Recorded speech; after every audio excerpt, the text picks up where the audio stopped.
So what if the one moment that sends an entire season spiraling down? What if it's already happened? And we're only just now, starting to get our heads around what it all means. Exactly. It wasn't some dazzling goal or a massive highlight reel save. No, all the analysis we're seeing suggests the real pivotal moment for the 2025 Maple Leafs might have been a simple, almost forgettable collision behind the net.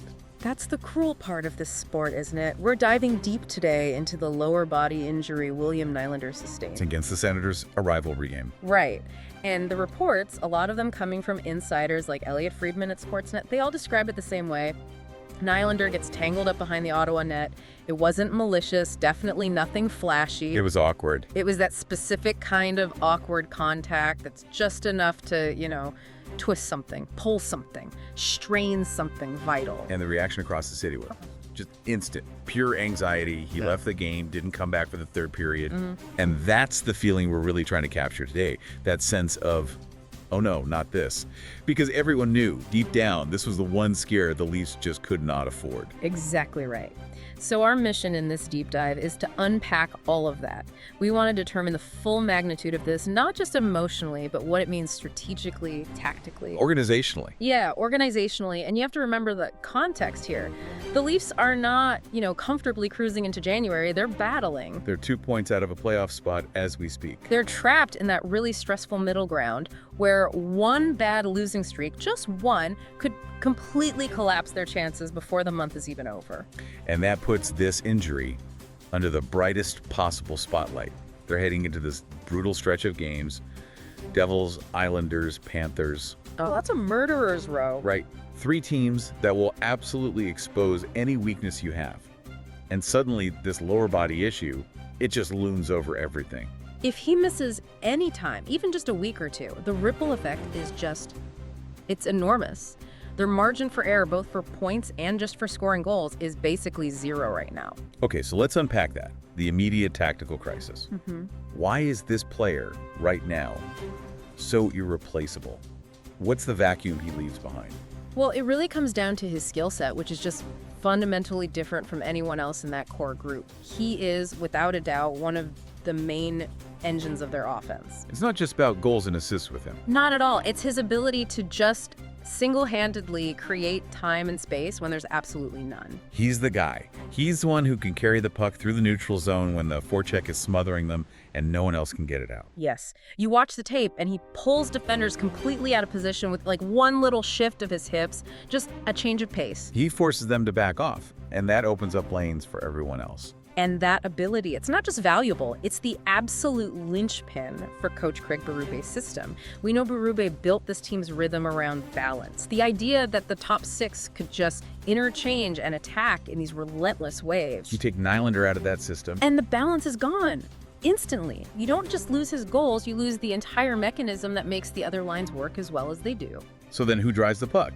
Who's that guy who forces defenses to backpedal on the power play entry or just breaks up a stagnant shift with a burst of speed? Well, that's the million-dollar question. Toronto obviously has elite talent. You have Matthews and Marner, but the reporting is really clear on this. They do not have another winger who is built exactly like him. Not with that specific blend of rush offense and deception. Right, and that means Berube has to rethink everything immediately. This is not a plug-and-play fix. We're talking immediate, complex changes to the line structures. Yeah. Do you break up Matthews and Marner to try to spread the offense around? Your special teams are totally different. The power play entry relies so much on him. So much. And matchup management becomes a nightmare. You lose that one guy who can turn a defensive zone face-off into a scoring chance in, 3 seconds? And here's where the analysis gets, for me, really unsettling. Because this isn't a fresh injury, is it? No, and that's a critical layer of context. Multiple reports are highlighting this is not his first lower body issue this season. Which just screams risk. It's a huge red flag. When a player has multiple injuries in the same area in the same year, it could mean there's some underlying instability or a structural problem. It just means you have to handle it with absolute precision. If they rush him back. The risk of a much more serious long-term injury just skyrockets. So it's the ultimate tightrope act for the entire organization. Rest him, and you might lose the season in this crucial stretch.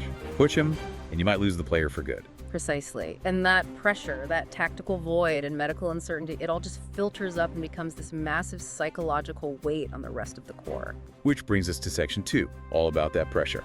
The focus immediately just snaps onto the other stars. They have to elevate their game, and it starts, as always, with Austin Matthews. Matthews is always the center of the universe in Toronto, but this is a whole new level of demand.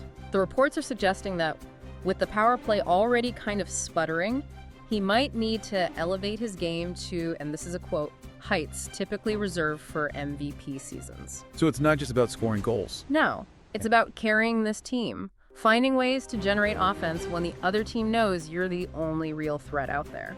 But is that even a realistic ask? I mean, the guy's already playing at an elite level. Aren't you just setting an impossible standard for him? It's a massive ask, absolutely, but it just reflects the reality of where they are in the standings. If Nylander isn't creating, Matthews has to take on that burden while also trying to keep up his own scoring pace. It's almost too much. And then you've got John Tavares. At this stage in his career, consistency is the big thing. Now he has to summon that every single night, plus be that stabilizing 200-foot leader. And what about Matthew Nyes? He's still young. He is, and now he has this huge opportunity, or maybe it's just the heaviest burden he's ever had, to step up and be a real top 6 threat. He can't just be promising anymore. He needs to actually deliver now. Tangible offense. Yes, now. And this expectation on the core, it runs right up against the stark reality of their depth. The bottom 6 is solid.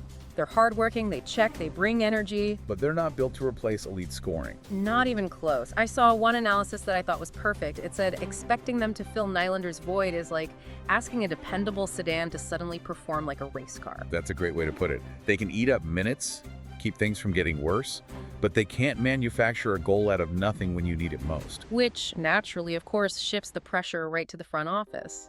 Of course. The whispers are already starting, right? If this injury lingers, if the Leafs slip another few points, does management have to make a move? Maybe a panicked one. Management has to be weighing that right now. Do you stop the bleeding and try to get those 2 points back? Or do you think about the long-term cost of paying a premium for a short-term fix? And every single choice they make is going to be scrutinized under the brightest spotlight in the league. And this is where it gets really interesting, because the injury forces them to confront these deep philosophical questions about what kind of team they are. This isn't just about one player anymore. So let's break down those 3 paths that the reports are highlighting. First option, Berube just leans harder into defense, grind out 2-1 games. Okay, the risk there is you're fundamentally changing your team's identity. This group is built to win 4-2, not 2-1. You risk sapping the confidence of your players by asking them to play a style that's honestly exhausting. Right. Okay, second option, the internal gamble. You elevate Nades or another young guy and you hope for the best. The upside there is huge. If you find a cheap internal solution, it validates your entire development system. But the risk is